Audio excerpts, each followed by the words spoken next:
tous et bienvenue sur ma chaîne La Bibliothèque d'Emilia. Aujourd'hui on se retrouve pour faire mon bilan du mois de septembre. Et si vous avez lu le titre de la vidéo et si vous avez regardé la miniature, vous saurez sans grande surprise que clairement ça n'a pas été un mois qui battait tous les records. Enfin si, un record d'abandon. Je crois qu'on a battu un record d'abandon puisqu'on est à 4 abandons ce mois-ci. Voilà, donc écoutez, on va essayer de faire ça. Je vous ai déjà présenté plein de livres dans l'update lecture où ça se passait plutôt bien, même s'il y avait déjà quelques abandons. De ce mois de septembre, depuis j'ai lu 3 livres je crois, pour la fin de septembre. Donc je vais vous reparler de tous les livres que j'ai lus, peut-être un petit peu moins longuement sur les livres que j'ai déjà évoqués dans l'update lecture que je vous remets ici. Mais voilà, clairement ça va être une petite vidéo parce que c'est pas un mois folichon. Je vais chercher mon petit carnet et je reviens. Mon petit carnet, c'est là où la magie opère, c'est là où je marque tout ce que je reçois, je fais mon bilan, je mets ce que je lis, mais également mes habitudes, ce que je regarde à la télé, si je dors bien, blablabla, et puis aussi évidemment mes petites pages journalières pour parler un petit peu de ma journée. C'est mon moyen moi de consigner tout ce que j'ai en tête, car j'ai tendance à oublier beaucoup de choses. Donc voilà, je suis assez rigoureuse là-dessus. Du coup, je vais me mettre à la page des statistiques et on va commencer par les stats, comme d'habitude, avec un total de 11 romans, dont 4 abandons. Et un où j'ai failli, on va dire que j'ai lu la fin en diagonale, donc 4,5. Ce qui du coup fait pas tant que ça finalement. Et surtout on est sur 3235 pages où le mois dernier j'étais à 7000 pages. Voilà, 21 heures d'écoute et on pourrait me dire oui mais c'est quand même beaucoup, tu lis bien, tu lis plus que la majorité des gens. Je suis d'accord. Je suis pas là pour me comparer aux personnes qui lisent 1, 2, 3 romans par mois. Je suis là pour me comparer avec mon rythme de lecture habituel. On a tous un rythme différent. On a tous plus ou moins de temps dans notre journée. On a tous des occupations plus ou moins diverses. Il y a des gens qui ont des enfants. Il y a des gens qui font des grosses amplitudes horaires. Il y a des gens qui ont plein d'autres activités qu'ils aiment plus faire que la lecture. Voilà, tout ça fait que chacun accorde ce qu'il veut de temps à la lecture dans la journée. Et ce n'est pas une course, ce n'est pas une compétition. On n'est pas à qui lira le plus et compagnie. Moi quand je vous dis que j'ai pas beaucoup lu, c'est pas pour vous dire vous avez lu moins que moi donc vous avez pas beaucoup lu non plus, pas du tout, vraiment. C'est pour montrer à quel point ma lecture en septembre c'était pas ouf. C'est juste pour ça. Vraiment, si vous lisez 50 pages par mois, mais c'est super. Déjà vous avez lu. Ne complexez pas, ne soyez pas à vous comparer à nous en plus parce que on va pas se mentir, le fait de faire une chaîne YouTube, ça encourage voilà, à lire plus parce qu'on a envie de faire du contenu, parce qu'on reçoit des livres, on a envie de les lire, bref. Je pense que honnêtement, si jamais j'avais pas ces chaînes-là, mon rythme de lecture serait divisé d'un tiers, je pense. Peut-être pas de la moitié, c'est trop parce que j'aime beaucoup lire, mais un tiers. Parce que forcément ça encourage de faire des vidéos, de faire des posts, de faire des machins. Ça donne envie de plus lire, on se prend plus de temps parce que on a des choses à faire derrière avec du contenu. Donc c'est vrai que ça encourage à lire plus. Donc surtout ne vous comparez jamais aux personnes comme moi qui font des vidéos parce que on n'a pas le même rythme de lecture. Je sais pas pourquoi j'ai ressenti le besoin de faire ce petit laïus, mais vraiment, ne vous comparez pas à moi. Moi, je me compare seulement à moi-même. Et force est de constater que j'ai divisé par 2 mon rythme de lecture par rapport au mois dernier, qui était exceptionnellement haut, je vous l'accorde. Mais surtout, j'ai clairement pas apprécié mes lectures au mois de septembre. Vous allez le voir, il y a très peu de livres qui ont vraiment trouvé grâce à mes yeux, il y a énormément d'abandons, il y a beaucoup de déceptions, vraiment ça n'a pas été un mois exceptionnel. Et je pense qu'en fait je suis tombée dans une panne de lecture violente, genre vraiment très forte. Il y a aussi le fait que j'ai eu envie de faire d'autres choses, j'ai fait des activités manuelles, j'ai fait un petit peu de Sims, j'ai fait d'autres choses. Et je me suis pas forcée à lire, ce qui fait que quand j'ai commencé ma panne de lecture fin septembre, je me suis pas forcée à lire, qui a continué sur début octobre, je vais pas vous mentir. Là je crois qu'on est en train d'en sortir, mais tant qu'on n'est pas sorti, je préfère pas vendre la peau de l'ours avant de l'avoir tué. Des fois on m'a demandé en MP, qu'est-ce que tu fais pour sortir d'une panne de lecture? Rien. Je ne fais rien, je fais autre chose. J'ai pas envie de lire, j'arrive pas à lire, je fais autre chose, je regarde la télé, je joue aux jeux vidéo, je fais de la broderie, je fais de la cuisine, je fais autre chose. Et puis à un moment ça va revenir, donc là c'est un peu long, donc j'attends que ça revienne vraiment. J'ai gardé certains livres précieusement juste pour l'automne, et là comme par hasard en automne j'arrive pas à lire, donc c'est très frustrant, donc j'espère que ça va revenir. J'ai l'impression qu'on y arrive, mais comme je vous disais, voilà, on ne parle pas trop vite. Sur les 11 romans on avait 50% de fantasy, de contemporain, de mystery et un thriller, ce qui est assez normal hein, chez moi on va dire. Et parmi tous ces livres il y en avait 8 qui étaient sortis cette année, encore une fois assez logique. J'ai la chance de recevoir pas mal de services presse, donc forcément je lis beaucoup de nouveautés. Et du coup on va passer très rapidement au point saga. Je vous rappelle qu'on est parti avec 60 sagas cette année et que le but c'était d'arriver à au moins 59. Plus on est bas, mieux c'est, mais d'être en négatif par rapport au début de l'année. Et je trouve que je m'en sors plutôt bien. Alors j'ai abandonné des tas de séries pendant l'année, ce qui est aussi très bien pour faire du ménage, parce que des fois on se dit, bah en fait, est-ce que j'ai vraiment envie de savoir la suite? Non. Ça laisse la place à d'autres séries. Mais surtout, là, bon, on est remonté d'une série par rapport au mois dernier, on était descendu à 54. Ce mois-ci, on sera à 55, mais ça me laisse quand même encore plus que 3 mois. Et je pense qu'en 3 mois, ça peut se gérer d'être à maximum 59. Donc je suis assez contente là-dessus. Sur les 11 romans, vous en aviez 3 qui n'étaient pas des séries, donc 8 qui étaient des séries, 3 nouvelles sagas. Je vous le dis, heureusement que je DNF des sagas au fur et à mesure de l'année, parce que sinon là on serait à 90 sagas je pense commencer. On a 4 abandons. Alors il y a des abandons, c'est... on va dire parce que j'ai commencé le premier tome, je l'ai terminé et je l'ai pas continué. La plupart des abandons, je vais pas vous mentir, c'est des choses qui étaient dans ma bibliothèque et je me suis dit j'ai pas envie de les continuer. Et il y a un abandon, c'est un deuxième tome, je vais vous en parler, mais où j'ai été très déçue et du coup j'ai décidé d'abandonner la saga. Et seulement une saga continuée, ça c'est pas ouf hein. Ça je vous avoue, c'est pas terrible, mais bon. Écoutez, on a ce qu'on a, de toute façon on va essayer de faire mieux au mois d'octobre. Je vous propose qu'on passe tout de suite en fait aux abandons, comme ça on en parle direct. Il y a 4 livres que j'ai commencé et que je n'ai pas voulu continuer pour diverses raisons.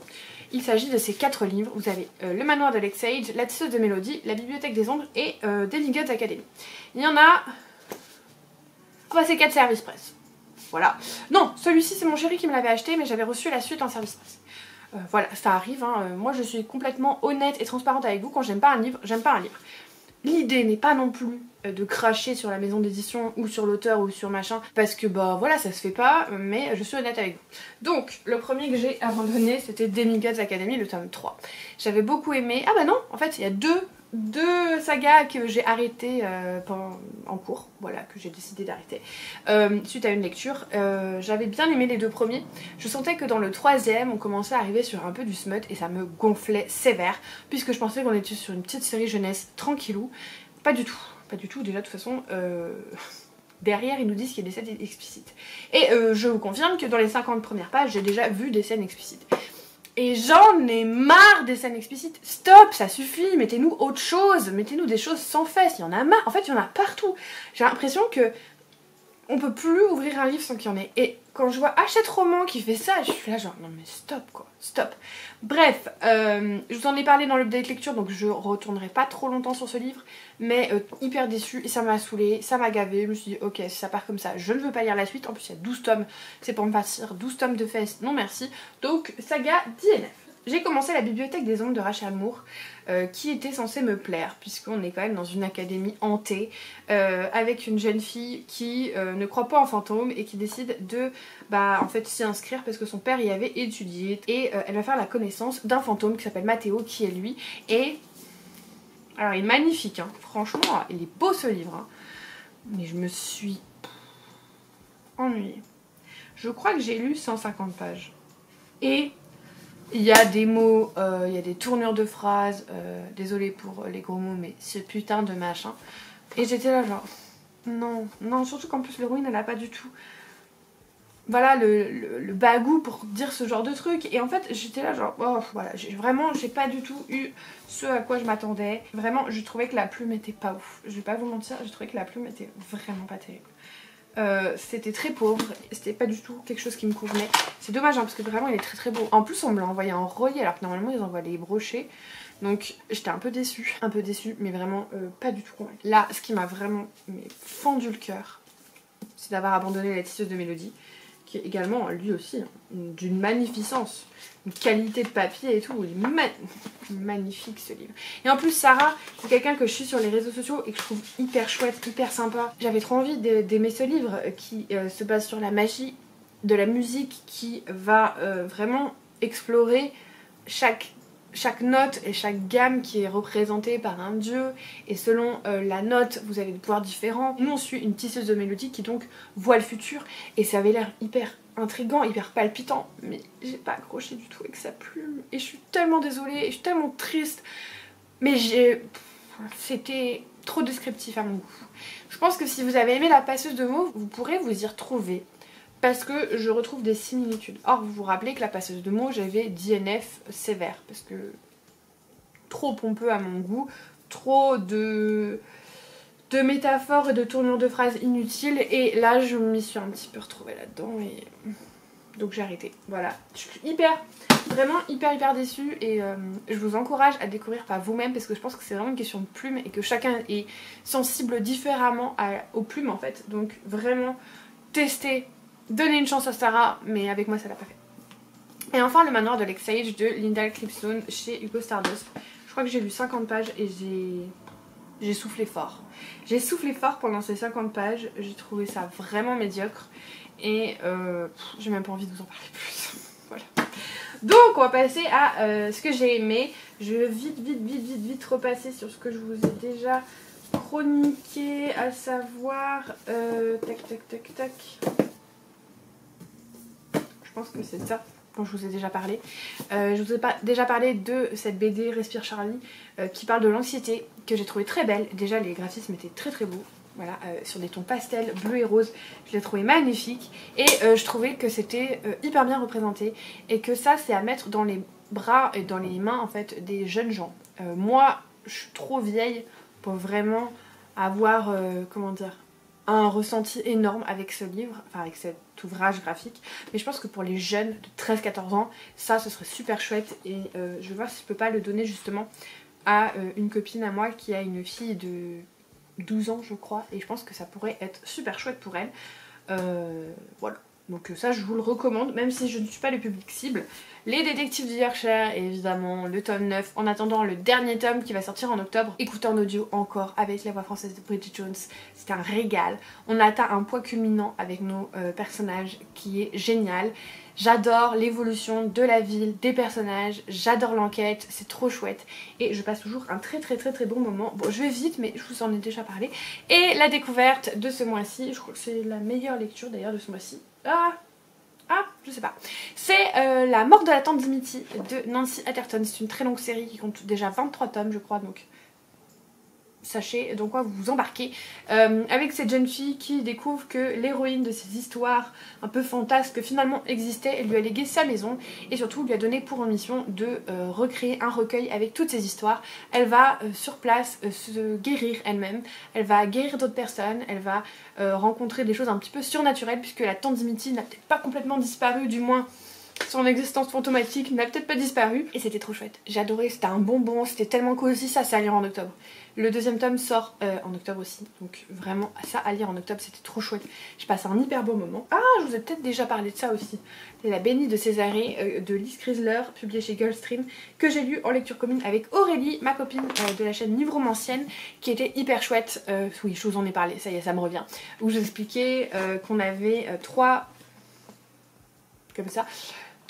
continents, îles ou je sais pas quoi, qui vont représenter chacune un tome dans la trilogie. Là on est sur Césarée, ensuite on ira sur Arthos, et je pense que le troisième tome sera sur Pallas, je sais pas. Inspiration mythologie romaine, violent, mais en même temps décadent, hyper bien construit, avec un personnage qui est méchant, mais on n'a qu'une envie, c'est qu'il gagne, on sait pas trop pourquoi, avec des sauts dans le passé qui ont été très bien réalisés, et vraiment une esthétique parfaite, une plume très bonne, un rythme impeccable. Vraiment je ne peux que vous conseiller cette saga, et surtout une originalité folle. On a toujours que les mêmes choses ces derniers temps, et là d'avoir un personnage principal vraiment très gris, voire voilà hein, et d'avoir tous les autres personnages qui ne sont pas gentils non plus, et ben c'était vraiment rafraîchissant d'avoir ce genre d'histoire. C'est très original, c'est écrit par une autrice française. Je ne peux que vous conseiller de découvrir cet ouvrage. On passe du coup aux livres dont je ne vous ai pas parlé, les 3 livres, hein, les 3 fameux livres que j'ai terminés en fin septembre, qui ont été très durs à terminer. Je vais commencer par le moins bon et ensuite on ira jusqu'au meilleur. Alors le moins bon c'est le Paradoxe d'Atlas d'Olivier Blake, donc le deuxième tome de la saga Les Atlas je crois. Publié chez Michel Lafon, le premier tome c'était The Atlas X que j'avais adoré, qui se concentre sur une société secrète d'élite de magiciens, la société alexandrienne. Et en gros on va choisir chaque génération je crois, je sais plus si c'est année ou génération, 6 magiciens pour intégrer du coup la société, rentrer dans une espèce d'école du coup le temps qu'ils soient formés. Sauf qu'une fois qu'ils arrivent les 6, ils se rendent compte qu'en fait ce qu'on leur a pas dit, c'est qu'à la fin de l'année ils doivent être 5. À eux de décider comment. Meurtre, évincement, convaincre quelqu'un de partir. Le choix est leur, mais ils doivent être 5 à la fin de l'année. Donc voilà. Et du coup on part sur cette espèce de Dark Academia avec une énorme... Vraiment, je trouve que là, pour le coup, on est vraiment dedans, dans le premier tome, une énorme relation à l'art, au romantisme, à le côté un peu spirituel de la Dark Academia. Et il y a un suspense, on ne sait pas trop ce qui va se passer. Et derrière, vous avez des grands méchants, entre guillemets, qui tirent un peu les ficelles de tout ça. Il y a des choses qui vont être mises à jour. Bref, c'est des choses très très intéressantes que j'ai beaucoup aimé dans le premier tome. Je trouvais que c'était très bien rythmé, le personnage principal était plutôt chouette. On alterne les points de vue entre les 6 personnages principaux, donc les 6 membres de la société alexandrienne. C'était très chouette et ce tome-là m'a donné envie de dormir tout du long. Le début était ok. Et après, en fait, on part que dans des rêves éveillés de personnes. Alors je vous dirai pas à qui parce que sinon je vous spoil. Et c'était long, ça n'apportait rien, c'était des questionnements, on ne faisait que revenir en arrière. Parce que du coup, en fait, c'était des futurs possibles dans leurs rêves, mais on revenait après à la situation de base. Et on faisait ça pour tous, et du coup on n'avançait pas du tout. Et je me suis ennuyée, mais ennuyée ferme. Vraiment, je ne saurais pas vous dire plus que je me suis endormie plusieurs fois. Enfin, pas endormie, mais j'ai piqué du nez plusieurs fois sur mon livre.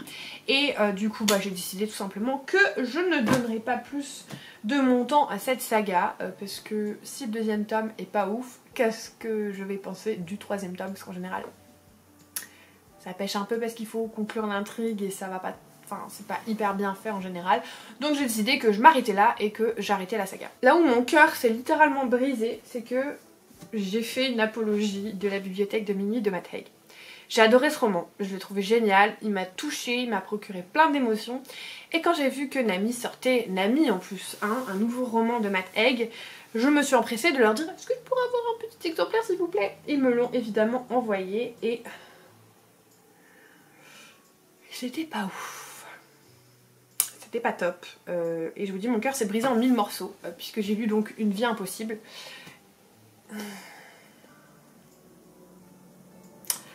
Voilà, c'est dur de trouver des mots. En gros, vous avez une vieille personne qui a été un petit peu seule à la fin de sa vie parce que son mari est mort, parce qu'elle a plus trop d'amis présentes, enfin voilà, elle est un peu seule dans son coin. Et un jour, elle apprend en fait qu'une personne qu'elle a connue mais il y a hyper longtemps lui a légué sa maison à Majorque et du coup elle décide d'y aller parce que de toute façon on n'a plus rien qui la retient.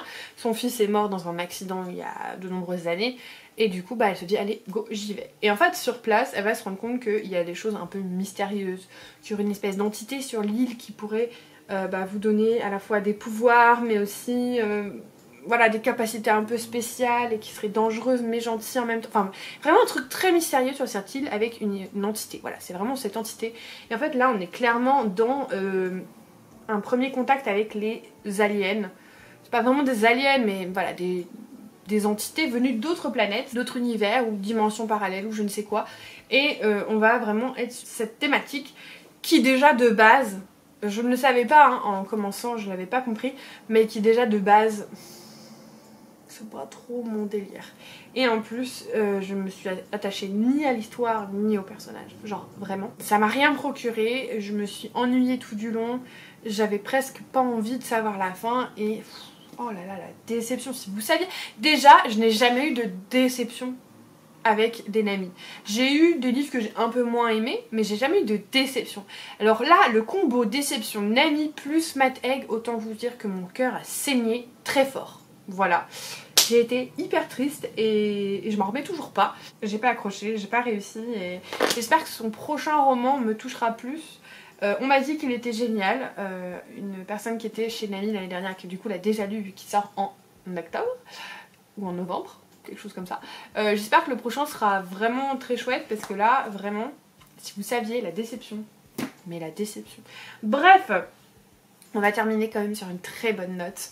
Cette année, j'ai découvert l'écriture de Ariel Holz avec Runborn qui est publié chez Gumstream et je me suis dit qu'il fallait que je rattrape mon retard sur cet auteur parce que j'ai adoré Runborn et que du coup j'avais envie de lire les autres choses qu'il faisait, sachant qu'il publie chez différentes maisons d'édition parce qu'il fait des choses différentes qui ne correspondent pas forcément aux lignes éditoriales de chaque maison d'édition. Par exemple, là, La princesse sans visage que j'ai lu, donc le premier tome de la duologie des royaumes immobiles, c'est publié chez Slalom, c'est plus young adulte et plus doux que Runborn, même si on retrouve des caractéristiques de la plume d'Ariel Holz, et c'est pas juste moi qui lui en parle en ayant lu 2 livres, c'est qu'on m'a confirmé que ça faisait partie de un petit peu ses habitudes, certains éléments que j'ai retrouvés dans les 2 livres, on est quand même sur quelque chose de plus doux et plus young adulte que Runborn qui était un peu plus sanglant, un peu plus voilà.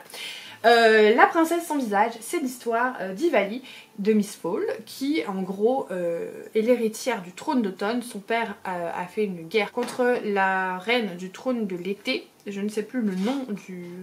voilà. Je crois que c'est Titania son nom, et du coup elle l'a fait tuer et elle a une malédiction, c'est-à-dire que elle doit porter un masque, sinon les gens deviennent complètement fous et peuvent sauter leur propre vie juste de l'avoir vue, voilà, ils deviennent complètement fous. Et vient le jour où les reines des 3 royaumes restants décident d'organiser un tournoi avec des épreuves pour décréter qui aura le trône d'automne, parce que ça fait trop longtemps que le trône d'automne est vacant. Et du coup elles vont chacune soumettre 2 participations et Ivali, qui techniquement est l'héritière, va soumettre sa propre participation et va commencer un tournoi assez porté sur les coups bas entre toutes ces jeunes filles et on va avoir des faées, alors des faées mais sous leur aspect originel dans les contes, mythes et légendes, très cruels, très manipulateurs, on est très loin de Akotar, du Seigneur des Anneaux, vraiment là on est sur d'ailleurs des fées, F-E-Y-S, qui sont vraiment cruels, mesquins, un peu farfadets dans le, on va dire, le comportement, et elle va devoir du coup jongler avec tout ça, sachant qu'il y a une autre chose en parallèle par rapport aux rêves, puisque les fées ne rêvent pas, et les rêveurs rêvent, mais du coup ils doivent trouver des rêveurs, enfin bon c'était un petit peu compliqué. Que dire, j'ai adoré, c'était trop chouette, je l'ai écouté et c'était vraiment très cool. C'était un roman très cool avec voilà cette patte un peu dure, méchante, enfin pas méchante, c'est pas la patte qui est méchante, c'est les personnages qui sont cruels un petit peu dans ces histoires un peu cruelles en fait, mais là c'est adouci, vraiment c'était une belle découverte et je suis contente de voir que j'apprécie Ariel Holz sous toutes ses formes et pas que sous l'écriture qu'il a faite pour Runborn, parce que les deux sont quand même très différents. On a sa patte mais les deux sont très différents. La seule chose que je retiens c'est que c'est palpitant, y a de l'intrigue, les personnages sont travaillés, il y a du rythme et je peux que vous conseiller de découvrir cette duologie si c'est pas déjà fait. Il a sorti aussi Magie et Sentiments chez Slalom, et ça je sais pas si c'est un stand-alone ou une série. Si vous l'avez déjà lu, n'hésitez pas à me le dire. Et voilà, on est arrivé à la fin de cette vidéo. Je vous remercie d'avoir regardé cette vidéo jusqu'au bout. Si vous êtes toujours là, n'hésitez pas à mettre des petites feuilles d'automne pour du coup La princesse sans visage, et puis parce que voilà, hein, on est à fond dans l'automne en ce moment, on ne vit que pour ça. Et puis écoutez, merci beaucoup pour tout votre soutien vidéo après vidéo. Je vous le redis encore, mais merci beaucoup pour les 4000 abonnés, ça m'a fait énormément chaud au cœur. Si vous n'êtes pas encore abonné du coup, je vous invite à le faire, mettre un petit commentaire et un pouce en l'air. Et puis écoutez, moi en attendant la prochaine vidéo, comme d'habitude, je vous souhaite de merveilleuses lectures et je vous fais des bisous.